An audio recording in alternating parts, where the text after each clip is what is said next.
BBC প্রবাহে আজ দেখুন নির্বাচনের রোডম্যাপ প্রসঙ্গ। রোজার আগেই ভোট, রোডম্যাপ ঘোষণা ইসির, কিন্তু নির্বাচন পদ্ধতি নিয়ে দলগুলোর বিভক্তি কি অনিশ্চয়তার ইঙ্গিত দিচ্ছে? দুই একটা দল যারা নিজেদের ক্ষমতার পথের বাধা মনে করে, তারা ছাড়া তো বাংলাদেশের সব দলই এখন পিয়ারের পক্ষে। বরঞ্চ আমি প্রশ্ন করি যে ওদের কথা দাবি দুই মানে বিএনপি গুলো যাবো না ইলেকশন, তখন কি হবে? কথা বলবো সাবেক নির্বাচন কর্মকর্তা ও নির্বাচন ব্যবস্থা সংস্কার কমিশনের সদস্য জেসমিন টুলি এবং ঢাকা বিশ্ববিদ্যালয়ের শিক্ষক কাজী মারুফুল ইসলামের সঙ্গে। স্বাগত বিবিসি বাংলার টেলিভিশন অনুষ্ঠান বিবিসি প্রবাহে। আমি শারমিন রমা। আজ আরো থাকছে: যুদ্ধ অবসানে রাশিয়ার প্রতি যুক্তরাষ্ট্রের কড়া বার্তার মধ্যেই আবারও ইউক্রেনে বড় হামলা।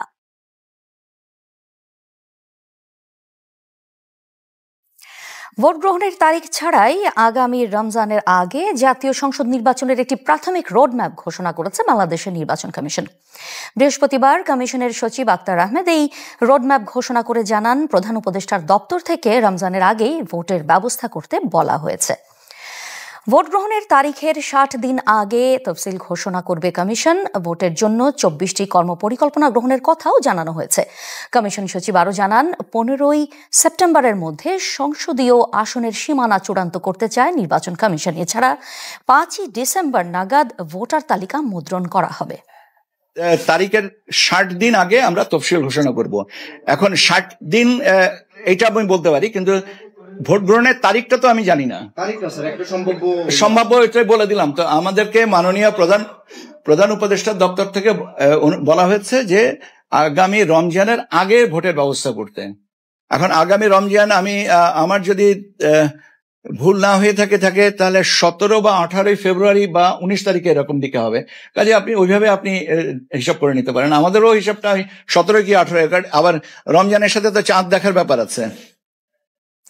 নির্বাচন কমিশন এমন এক সময় এই রোডম্যাপ ঘোষণা করেছে যখন দেশের রাজনৈতিক দলগুলো সংস্কার, নির্বাচনে পিআর পদ্ধতির দাবি সহ নানা ইস্যুতে মতবিরোধে লিপ্ত। ফলে নির্বাচন নিয়ে সংশয় কাটছে না। নির্বাচনের আগে দলগুলোর এমন মতবিরোধ কেন, জানার চেষ্টা করেছেন তাফসির বাবু।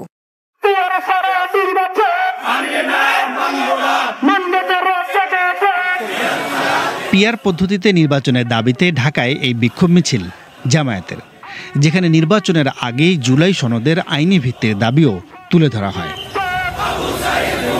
জামায়াত বেশ আগে থেকেই পিআর পদ্ধতিতে নির্বাচনের দাবি জানিয়ে আসলেও দলটির পক্ষ থেকে এর আগে মাঠের কর্মসূচিতে নেমে সেভাবে চাপ প্রয়োগের চেষ্টা দেখা যায়নি। কিন্তু এই সময়ে এসে দলটির শক্ত অবস্থান জানান দেওয়ার প্রয়োজন কেন পড়ল? যখন আপনি সরকারে থাকেন, জনগণ যেটা চায় সেটা আপনি করেন না। রাজনৈতিক দলকে সকল জনগণকে নিয়ে দাবি আদায়ের জন্য সরকারকে চাপ তৈরি করতে হয় যে আপনি কেন মানবেন না। শুধু আমরা তো নই, আরো অনেক দলও করতেছে। পিআর সাপোর্ট করে এমন দলের সংখ্যা অনেক। দুই একটা দল যারা নিজেদের ক্ষমতার পথের বাধা মনে করে, তারা ছাড়া তো বাংলাদেশের সব দলই এখন পিআরের পক্ষে। তাহলে ম্যাক্সিমাম জনগণ যেটা চায় সেটা আপনি মেনে নেবেন, এটাই স্বাভাবিক। জুলাইয়ে ছাত্র জনতার অভ্যুত্থান সফল হওয়ার পর প্রথম যখন জাতীয় সংসদ নির্বাচন নিয়ে আলাপ আলোচনা ওঠে, তখন রাজনৈতিক দলগুলোর মধ্যে এই নির্বাচন কবে হবে তা নিয়ে নানা রকম সন্দেহ সংশয় ছিল। আগামী বছরের ফেব্রুয়ারিতে জাতীয় সংসদ নির্বাচন হবে সরকারের পক্ষ থেকে এরকম ঘোষণা আসার পরও এখন দেখা যাচ্ছে সেই সংশয় কাটেনি। এর প্রধান কারণ পিআর পদ্ধতিতে নির্বাচন এবং জুলাই সনদের পূর্ণাঙ্গ বাস্তবায়নের দাবিতে এমনকি মাঠেও বিক্ষোভ কর্মসূচি পালন করেছে জামায়াতে ইসলামী। আবার এই দাবিগুলোতেও সরব আছে ইসলামী আন্দোলন। আবার দেখা যাচ্ছে এই একই সময়ে ছাত্রদের আন্দোলনে নেতৃত্ব দেয়া ছাত্রদের সংগঠন জাতীয় নাগরিক পার্টির পক্ষ থেকেও বলা হচ্ছে তাদের ভাষায় জুলাই সনদের বাস্তবায়ন এবং নতুন সংবিধান ছাড়া তারা নির্বাচনে অংশ নাও নিতে পারেন। এই ইস্যুতে বিএনপির সঙ্গে এক ধরনের দূরত্ব তৈরি হলেও এনসিপি এক্ষেত্রে কোনো ছাড় দিতে চায় না। এখানে বিএনপির সাথে আমাদের যে দূরত্বটা তৈরি হচ্ছে, এটা নির্বাচন প্রশ্নে না। এটা প্রশ্নটা হচ্ছে যে বাংলাদেশের কাঠামোগত পরিবর্তন বিএনপি চাচ্ছে কি চাচ্ছে না, সেইটার জায়গায় মূলত এখানে দূরত্বটা তৈরি হয়েছে। বিএনপি সেটা হচ্ছে যে 72-এর যে সংবিধান, সেই সংবিধানকেই ধরে রেখে মূলত তারা তাদের রাজনৈতিকভাবে হচ্ছে পুরনো সিস্টেমে তারা দ্রুত ক্ষমতা হস্তান্তর এবং ক্ষমতা আরোহণের চেষ্টাটা করতেছে। দেখা যাচ্ছে এনসিপি, জামায়াত, ইসলামী আন্দোলন সহ বিভিন্ন রাজনৈতিক দল ভিন্ন ভিন্ন দাবি নিয়ে সরব আছে। এর ফলে রাজনীতিতে এমন একটা অবস্থার তৈরি হয়েছে যেখানে বিশেষত পিআর কিংবা নতুন সংবিধানের ইস্যুতে বিএনপির বিপরীতে দাঁড়িয়ে গেছে বিভিন্ন দল, যাদের কেউ কেউ আবার দাবি মানা না হলে নির্বাচনে না যাওয়ারও হুমকি দিয়েছে, যদিও এমন হুমকিকে গুরুত্ব দিতে চায় না বিএনপি। এটা হচ্ছিল যে বায়বীয় কথা আর কি। বরঞ্চ আমি প্রশ্ন করি যে ওদের কথা মধ্যে দাবি দুই মানে নিল, বিএনপি গুলো আমি যাবো না ইলেকশন, তখন কি হবে? তারা করতে চাচ্ছে করতে পারে, বেরোতে করতে পারে, কিন্তু নির্বাচন যে বিএনপি ছাড়া হবে না এটা তাদের বোঝা উচিত। এবং নির্বাচন ছাড়াই দেশের যে গণতন্ত্র হবে না এটাও তাদের বোঝা উচিত। এবং তারা সবসময় ঘোলা বাড়িতে মাছ শিকার করার চেষ্টা করেছে। বিএনপি এটাও স্পষ্ট করছে পিআর পদ্ধতির বিপক্ষেই তাদের অবস্থান থাকবে। এই দেশে, বাংলাদেশ দেশে পিআর সিস্টেম মানুষ চেনে না। মানুষ যে ভোট দেয়, মানুষ দেখতে চায় যে যে লোকটা এমপি হবে আমার, তার কাছে আমি যেতে পারবো কিনা, সে লোকটা কতখানি আমাদের প্রিয় হবে। তো আমি দেখলাম না, শুনলাম না, মার্কার দিকে ভোট দিলাম, আর এক লোক হাওয়া থেকে এসে গেল, তার কাছে কেমনে যাবো, সে কি ব্যবহার করে 5 বছর সাফার করবে জনগণ? ওইটা জনগণ মানবে না। তবে বিএনপি যেটাই বলুক, বাস্তবতা হচ্ছে পিআর পদ্ধতিতে নির্বাচন, নতুন সংবিধান, নির্বাচনের আগেই জুলাই সনদের আইনি ভিত্তি সহ বিভিন্ন ইস্যুতে কিভাবে একযোগে চাপ প্রয়োগ করা যায় সেটা নিয়ে এনসিপি, জামায়াত সহ বিভিন্ন রাজনৈতিক দলগুলোর এক ধরনের বোঝাপড়া তৈরি হয়েছে। এমনকি বিএনপির সঙ্গে অতীতে যুগপৎ আন্দোলনে থাকা একাধিক দলও এই প্রক্রিয়ার অংশ হয়েছে। তবে বিএনপির বিপরীতে এই দলগুলো একটি জোট হিসেবে আবির্ভূত হবে কিনা সেটা স্পষ্ট নয়। না, এখনই এই মুহূর্তে কোনো জোটের বিষয়টি আসছে না। বিষয়টি আসছে বাংলাদেশের পরিবর্তনের ক্ষেত্রে হয়তোবা অবস্থানগত জায়গার মধ্যে কিছু সাদৃশ্য পরিলক্ষিত হতে পারে, কিন্তু এটি এখনই জোটের বিষয়ে কোনো ধরনের চিন্তা কিংবা এখনই ভাবা হচ্ছে না। ইসলামী দলের জোট করব এই কথাটা আমরা বলি নাই। আমাদের দেশের রাজনৈতিক দল যেগুলো আছে সেখানে ইসলামিক আছে, ন্যাশনালিস্ট আছে, দেশপ্রেমিক, গণতান্ত্রিক, ফ্যাসিবাদ বিরোধী যত দল আছে সবাইকে নিয়ে আমাদের ঐক্য হতে পারে, সবাইকে নিয়ে আমরা একসাথে নির্বাচনের সমঝোতা করতে পারি। সেই বিষয়টা এখনো সময় আসে না, এগুলো আলাপ আলোচনা হচ্ছে। তবে জোট হোক আর না হোক, সামনের দিনগুলোতে পিআর এবং নির্বাচনের আগেই জুলাই সনদের সংস্কার বাস্তবায়ন নিয়ে যে রাজনীতি ঘোলাটে হয়ে উঠতে পারে তা স্পষ্ট। এক্ষেত্রে বিশেষত পিআর নিয়ে গণভোটের কথাও বলা হচ্ছে, যদিও পিআর নিয়ে গণভোটের জটিলতা দেখছেন এই সংবিধান বিশেষজ্ঞ। নীতিগতভাবে পিআরটা হলো উত্তম, কোনো সন্দেহ নেই, আমারও কোনো আপত্তি নেই, সন্দেহ নেই। কিন্তু এইটা এত ভিন্ন, আমাদের 100 বছরের অভিজ্ঞতা থেকে এত ভিন্ন যে এইটা মানুষজনকে বোঝাতে অন্তত 10 বছরের একটা প্রচারণা লাগবে। গণভোট লোকে যে হানা বলবে তাকে তো বুঝতে হবে পিআরটা কি, এবং এটা অনেক জটিল ব্যাপার, অনেক মানে অঙ্কের ব্যাপার আছে, এখানে অনেকগুলি মেথড আছে। আগে ওই জন্যই বলছি যে এইটা লোককে বুঝিয়ে তখন গণভোটে গেলে তখন এটার ওই ভোটের একটা মূল্য থাকবে।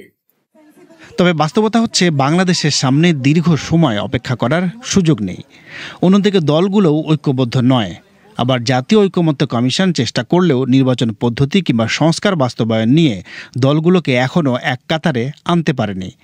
ফলে নির্বাচনের সময়সীমা ঘোষিত হলেও দলগুলোর বিভক্তি ও অনড় অবস্থানের কারণে রাজনীতির অনিশ্চয়তা কাটছে না। তাফসির বাবু, BBC news Bangla, Dhaka. BBC প্রবাহে আজ আছেন ঢাকা বিশ্ববিদ্যালয়ের শিক্ষক কাজী মারুফুল ইসলাম এবং সাবেক নির্বাচন কর্মকর্তা ও নির্বাচন ব্যবস্থা সংস্কার কমিশনের সদস্য জেসমিন টুলি। আপনাদের দুজনকে অনেক ধন্যবাদ বিবিসি প্রবাহে যোগ দেওয়ার জন্য। মারুফুল ইসলাম, আমি শুরুতে আপনার কাছে আসি। ইতিমধ্যেই রোডম্যাপ ঘোষণা হয়ে গেছে, যদিও পিআর পদ্ধতি সামনে রেখে আরেকটা রোডম্যাপ দিতে আহ্বান জানাচ্ছে জামায়াত। তো ভোট হওয়া নিয়ে আমরা যে ধরনের সন্দেহ, শঙ্কা, সংশয় দেখছিলাম গত কিছুদিন ধরে, সেটা কি এই রোডম্যাপ ঘোষণার পর কাটবে বলে মনে করেন? জি, ধন্যবাদ। আমার মতে বর্তমান বাংলাদেশের যে রাজনৈতিক পরিস্থিতি আছে, এখানে নির্বাচন ইটসেলফ কোনো বার্গেনিং ইস্যু না। অর্থাৎ নির্বাচন হবে কি হবে না এটার ভিত্তিতে অন্যান্য দাবি দাওয়াগুলো আদায় করা না করার কোনো বিষয় না। নির্বাচন হতে হবে, দ্রুততম সময়ে নির্বাচন হতে হবে। বাংলাদেশের রাজনীতি, প্রশাসন বা সমাজ এই মুহূর্তে একটা প্রলম্বিত সময় বিনা নির্বাচনে থাকাটা আসলে আর আমাদের নেওয়ার ক্ষমতা নেই, ফলে নির্বাচন হতে হবে। এখন এই নির্বাচনটা যে হতে হবে, নির্বাচন আমরা যে একটু দেখলাম, যে প্রস্তুতিটা দেখলাম, সেই প্রস্তুতির মধ্যে আপনি দেখেন যে 5টা জায়গা আছে। একটা হচ্ছে যে আমার আইন বিধি সংক্রান্ত একটা জায়গা, একটা মেজর জায়গা। দ্বিতীয় জায়গাটা হচ্ছে প্রকিউরমেন্ট, আমার প্রচুর মুদ্রণ উপকরণ সামগ্রী নিতে হবে। তৃতীয়ত হচ্ছে আমার এটা যে কর্মী বাহিনী সেটা লাগবে। এবং চতুর্থত, কিংবা সেটা হয়তো প্রধান, যেটা হচ্ছে ট্রাস্ট বিল্ডিং। এবং এর সাথে আরো দুটো গুরুত্বপূর্ণ অংশ আছে। একটা হচ্ছে আইন শৃঙ্খলা রক্ষাকারীর একটা ভূমিকা, আর একটা ভোটারদের সচেতন করার ভূমিকা। ওই দুটো প্রস্তুতি কিন্তু আমরা আজকে দেখিনি, কিন্তু বাকি যে 4টি জায়গা তার একটা রোডম্যাপ আমরা দেখেছি। তাহলে এই রোডম্যাপের মধ্যে প্রধানতম যেটা আমরা বলছি যে ট্রাস্ট বিল্ডিং, অর্থাৎ নির্বাচন প্রক্রিয়ার মধ্যে এটা তো প্রশাসনিক উদ্যোগ হলেই চলবে না, এটার সাথে আমার সকল পক্ষগুলোকে নিয়ে স্রোতে ঢুকতে হবে।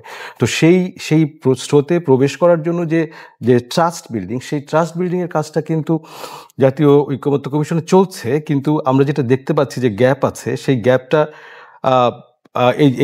এটার পূরণের জায়গার যে চয়েস কিংবা যে বিকল্পগুলো, সেই বিকল্পগুলো এখনো আমাদের কাছে আছে। ফলে আমার কাছে মনে হয় বিকল্পগুলো যদি দুই পক্ষ থেকে, অর্থাৎ যারা পিআর পদ্ধতিতে নির্বাচন চাচ্ছে, পিআর কিন্তু যেটা আমাদের বিএনপির সম্মানিত নেতা বললেন, পিআরের তো অনেক রকমের ধরন আছে।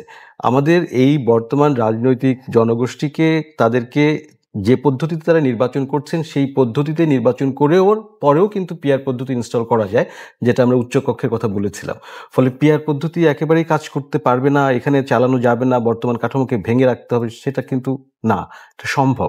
অর্থাৎ আমি বলছি যে এখানে সুযোগ আছে, কিন্তু মানে নেগোশিয়েট করার কিন্তু জায়গা এখনো পর্যন্ত আছে। নেগোশিয়েট করার জায়গা আছে মনে করছেন। জেসমিন টুলি, আপনি নির্বাচন ব্যবস্থা সংস্কার কমিশনের সদস্য হিসেবে কাজ করেছেন। পিআর পদ্ধতির যে দাবিটি উঠছে, আমরা প্রতিবেদনে দেখছিলাম যে সংবিধান বিশেষজ্ঞ স্বাধীন মালিক বলছিলেন যে এটা মানুষকে বোঝাতে সময় লাগবে। স্বভাবতই একটা প্রশ্ন ওঠে যে বাংলাদেশ সার্বিকভাবে আসলে এর জন্য কতটা প্রস্তুত? আপনাকে অনেক ধন্যবাদ। আসলে এটা অনেক দিন ধরেই কথা হচ্ছে। 5ই আগস্ট 24 সালের পর থেকে পিআর পদ্ধতি নিয়ে আমাদের কথা। তার কারণ হিসাবে দেখা যাচ্ছে যে আমাদের যে 4টা নির্বাচন মোটামুটি গ্রহণযোগ্যতা পেয়েছিল, 91-এর একটা, 12ই জুন 96 সালের একটা, 2001 এবং 2008, সেখানে দেখা যায় যে পার্সেন্টেজ তারা ভোট পেয়েছিল, যে দলগুলো, বড় দুটো দল, বিশেষ করে বিএনপি এবং আওয়ামী লীগ, তাতে দেখা যায় কিন্তু কোনো দলই 150 আসে না, কোনো নির্বাচনটাই না। দেখা যায় যে 91-এ প্রায় 33.81 ছিল সম্ভবত বিএনপির, এবং আওয়ামী লীগের ছিল 30.08। তাতে দেখা যায় যে একটা দল 99 পায়, একটা দল আরেকটু মানে কাছাকাছি, কিন্তু 150 ক্রস করার মতন কোনো ছিল না। আবার আমরা একদম শেষেরটা ধরলেও দেখা যায় যে আওয়ামী লীগ সম্ভবত 48% এরকম কাছাকাছি পেয়েছিল, এবং বিএনপি পেয়েছিল হলো 30 বা 35 নিয়ারলি এরকম। মানে যদি আমরা আনুপাতিক করতাম দেখা যাচ্ছে তো আওয়ামী লীগ 146 এবং বিএনপি 99টা আসন পেত। তার মানে আমাদের সিস্টেমের মধ্যে দেখা যাচ্ছে গলদ আছে, মানে ঠিক প্রতিটা ভোটারের যে রায় সেই অনুযায়ী দলগুলো তাদের সংসদে রিপ্রেজেন্টেশন থাকছে না। এই প্রেক্ষাপটেই কিন্তু উঠে আসে যে আমাদের সিস্টেমটা পরিবর্তনের দরকার। কিন্তু এই পিআর সিস্টেম কিন্তু আমাদের নেপালে আছে। নেপাল কিন্তু প্রতিনিয়ত সরকার অস্থিতিশীল থাকে, কারণ সেই ক্ষেত্রে বড় দলগুলোকে সরকার গঠন করতে হয় ছোট ছোট দলের আশায়, এবং এখানে টাকা পয়সা কেনা বেচা হয়, এবং বোঝাপড়া সমঝোতা না হলে দেখা যায় যে আস্থাটা উঠায় নিতেও চেষ্টা, ছোট দলগুলো উঠায় নেই, সেখানে সরকার অস্থিতি হয়ে যায়। মানে ভালো মন্দ দুটো সিস্টেমই আসলে আছে। তা আমাদের যেটা আপনি এই মুহূর্তে এত শর্ট সময় একটা ইলেকট্রাল সিস্টেম পরিবর্তন, সেটা কোন অবস্থাটাই ঠিক এরকম একটা আইন দ্বারা পরিবর্তন করা সম্ভব না। এর জন্য প্রতি মানুষের একটা রায় লাগে যে আমি দীর্ঘদিন 100-150 বছর বা আমরা স্বাধীনতার পর থেকে আমি এই সিস্টেমে ভোট দিয়ে এসেছি, মানুষ অভ্যস্ত এটাতে।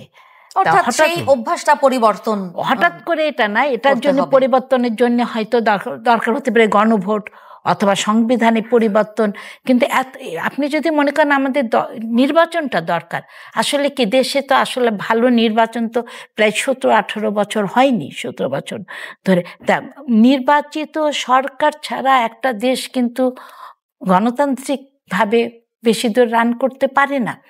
এবং জাতীয় এবং আন্তর্জাতিকভাবে একসময় নির্বাচিত কথাটা আসবে যে তোমাদের ইলেকশন কোথায় কেমন। তো এই প্রেক্ষাপটে আমরা যেটা, আমাদের সংস্কার কমিশন যেটা বলেছিল যে আমাদের লোয়ার হাউস, আমাদের 2টা হাউস করা হোক, লোয়ার হাউসটা আমাদের সিম্পল মেজরিটি সিস্টেম, মানে ফার্স্ট পাস্ট দ্য পোস্ট, এই সিস্টেমেই থাকুক, এবং আমরা আপার হাউস যেটা করব 100 আসনে, সেখানে প্রতি দল কত % ভোট পেয়েছে, দলের পার্সেন্টেজ অফ কাস্টিং ভোটের পর ভিত্তি করে তাদের উপরে আপার হাউস দাও। এইভাবে আপাতত সলিউশন করে তারপরে আসলে দলগুলো চাচ্ছে, বিশেষ করে জামাতে ইসলাম বলছে যে আমরা পিআর চাই, কিন্তু পিআর তো আপনার আমাদের ভোটার প্রায় 12 কোটি প্লাস। তা 12 কোটি ভোটারেরও তো একটা বেশি, তাদেরও আকাঙ্ক্ষা কি সেটাও তো জানা প্রয়োজন। মারুফুল ইসলাম, জামাত এনসিপি ভোটের আগেই জুলাই সনদের বাস্তবায়ন সেটার দাবি করেছে, আবার নির্বাচন পদ্ধতি এটির পিআর পদ্ধতি দাবি জানাচ্ছে জামাত। তো অনেকের মতেই এই যে দলগুলো নানা ধরনের দাবি, এটার পেছনে এক ধরনের প্রতিপক্ষকে রাজনৈতিক চাপ দেওয়ারও একটা বিষয় জড়িত, এবং আরও আলোচনা আছে যে এখানে আসন নিয়ে সমঝোতার কিছু বিষয়ও আছে। তো এই যে আমরা মত পার্থক্য দেখতে পাচ্ছি দলগুলোর মধ্যে, যেটা আরও প্রকাশ্যে আসছে দিন দিন, এটা কি নির্বাচনকে অনিশ্চয়তার মুখে ফেলতে পারে, নাকি না এক ধরনের সমঝোতা আবার হয়ে যাবে? কি দেখেন আসলে? আমার কাছে মনে হয় যে ধরেন এই মুহূর্তে নির্বাচন না হওয়া কারোর জন্য লাভজনক না। যদি আমরা বিএনপির কথা ভাবি, ফলে তার কাছে নির্বাচনে অংশগ্রহণ না করা এটা কোনো বিকল্পই না। অর্থাৎ তার একদিন যদি দেরিতে সে যদি নির্বাচনে অংশগ্রহণ করে, তাহলে তার জন্য তার লস, তার রাজনৈতিক লসের পরিমাণ বাড়তে থাকবে। আমরা যদি জামাত ইসলামের কথা চিন্তা করি, সে যদি নির্বাচনে অনেক দেরি করেও আসে, যদি নির্বাচনের ভেতরে সে যায়, সে অনেক গ্রহণযোগ্য একটা রাজনৈতিক শক্তি হিসেবে তাকে প্রতিষ্ঠিত করবে। এবং এনসিপি যদি বাইরে থাকে, যদি সে তাহলে তার ঝুঁকি ক্রমশ বাড়তে থাকবে অজনপ্রিয় হওয়ার। ফলে সেও চাইবে জনগণের সাথে যুক্ত হওয়া এবং ক্ষমতার সাথে আনুষ্ঠানিকভাবে যুক্ত হওয়ার প্রক্রিয়া যেটা, সেখানে তার জন্য নির্বাচনে যাওয়াটা লাভজনক। ফলে আমি দেখছি যে সবার জন্য যেহেতু লাভজনক, ফলে নির্বাচনটা হওয়াই যুক্তিসঙ্গত হবে। সেক্ষেত্রে যে দাবিগুলো, যে নির্বাচনটাকে অর্থবহ করা, এবং সেই অর্থবহ করার কাজটি কিন্তু নির্বাচনের পরে হবে, কিন্তু তার যে ন্যূনতম সমঝোতা, যে আমি নির্বাচনটা হওয়ার পরে তুমি কি করবে, আমি কি করব, সেই যে সমঝোতা, যেটা আমাদের জুলাই সনদের কথা বলা হচ্ছে, এবং পরস্পরের যে লেনদেনের কথা যেটা বলা হচ্ছে, অর্থাৎ কোথায় কিভাবে কোন আসন কোন ধরনের সুবিধা পাবে, সেইগুলোর যতগুলো মেটেরিয়াল, অর্থাৎ কতগুলো বস্তুগত লাভালাভের ব্যাপার আছে, কতগুলো আদর্শিক বা ক্ষমতার যে দ্বন্দ্ব, সেই জায়গায় কতগুলো লাভালাভের ব্যাপার আছে। তো ওইটার একটা বিনিময় হচ্ছে, এটার আমরা যেটা সামনে দেখছি কষি চলছে, এবং পেছনে একটা দর কষাকষি চলছে। তো ফলে যেহেতু নির্বাচন না হওয়াটা আদতে কারোর জন্য লাভজনক বিকল্প না, সে কারণে এই প্রেশারটা আমরা যতটা দেখছি বাড়ছে, কিন্তু আমার ধারণা এটা উপরের দিকে পার্থক্যটা যতটা দেখছি, নিচে হয়তো পার্থক্যটা অতটা না, সেটা হয়তো আরও খানিকটা কাছাকাছি। ফলে সম্ভাবনা আমি দেখছি যে নির্বাচন হওয়ারই সম্ভাবনাটা বেশি দেখছি। জেসমিন টুলি, রাজনৈতিক দলগুলো যতটা মত পার্থক্যের মধ্য দিয়ে যাচ্ছে, তারা এবং অনেকে শঙ্কা প্রকাশ করেন যে হয়তো কোনো একটা সময় নির্বাচন ঘিরে সংঘাতপূর্ণ পরিস্থিতিও হয়ে যেতে পারে কিনা, সেই শঙ্কাও অনেকে উড়িয়ে দিচ্ছেন না। কিন্তু যদি সেটা হয়, সেক্ষেত্রে তো তাহলে এই নির্বাচনটাও আপনার গ্রহণযোগ্যতা, নিরপেক্ষতা ইত্যাদি প্রশ্নের মুখে পড়বে, এবং সেই বিতর্কে মুখে পড়তে পারে। আসলে আপনি খুবই একটা গুরুত্বপূর্ণ কথা তুলে নিয়ে এসেছেন যে এই নির্বাচনটা সংঘাতপূর্ণ অবস্থায় যাবে কি না, অথবা এই গ্রহণযোগ্যতা কোন মাত্রায় হবে। দেখেন, আমরা আন্তর্জাতিক মানদণ্ডে যে সমস্ত নির্বাচনের বৈশিষ্ট্যগুলো দেখি, তার মধ্যে একটা কিন্তু হলো রাজনৈতিক দলগুলোর মধ্যে সমঝোতা। আমাদের দেশে 91-এর যে নির্বাচনটা হয়েছিল, সেখানে আমরা 3 জোটে একটা রূপরেখা, একটা মোটামুটি এক সমঝোতা দেখেছি। এছাড়া কোনো নির্বাচনেই কিন্তু রাজনৈতিক দলগুলো এককভাবে যে আমরা সমঝোতা করে মেনে নিয়ে নির্বাচনের সেরকম বিভিন্ন সময়ে বিভিন্ন রাজনৈতিক দল প্রত্যেকবারই মানে এবার কিন্তু এটা এরকম পরিস্থিতি এবারই প্রথম তা না।